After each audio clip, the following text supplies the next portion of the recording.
Hi guys, so carrying on with the interior now, nearly finished. I'm going to change this fascia plate. It's looking very tired now, it's got some damage on it, so I'm going to swap it for this nice stainless steel one. So the first thing to do is I need to undo the choke cable on the engine and the heater line off the engine, and then once they're loose I can unbolt from the back on this one and this one, which is what's holding it in. And then the switches will just pop out anyway, but I'll run you through it. I'll just show you in the engine.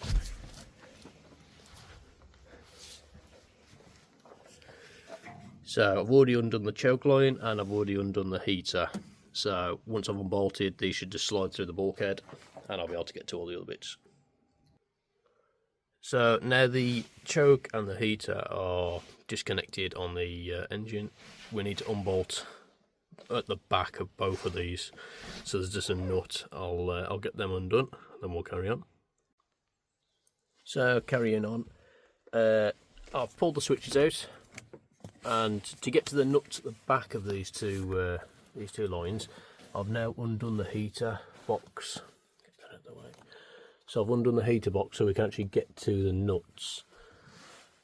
All it is, 2 screws, and they bolt right up the top here. So it's nice and easy. 2 crosshead screws hold it up, and it's dropped down. And it's dropped down enough so you can actually get to the back of them now. Because obviously with the heater matrix, it's quite difficult. You'll never get to it, I don't think.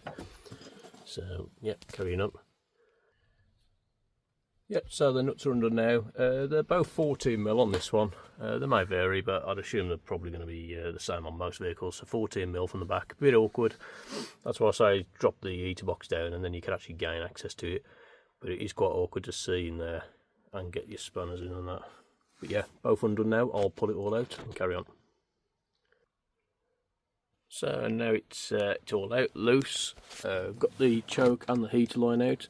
So the way I'd work this, I mean, I know all the plugs are different, but to save any hassle, I just take one out at a time. I'll put the next one up, and I'll just put each switch in once at a time. That way you can't get confused, and it's a lot quicker, because obviously you've got these extras here, and if you don't know where they're going, it's going to be another headache. So yeah, one by one, and once you've got them all in one by one, then you can just do the last 2 and get it all bolted up.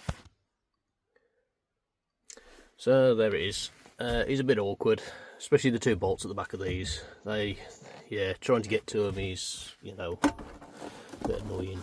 But definitely dropping the heater box down, you can actually get to them. After doing it, I think I'm going to probably change all the switches, obviously wiring something else. I don't know whether to put a charger in here or something like that, so at least I'll have another extra switch hole for it. But yeah, it's gone alright, to be honest. I've just got to go and do the choke and the heater in the engine bay, but overall it looks much better than that. Just looks a bit tidier, so I just need to clean now. So last bits now, I've just done up the heater cable and the chokes back on the carbs now, so that's it. Bit fiddly, but easily doable. Thanks for watching.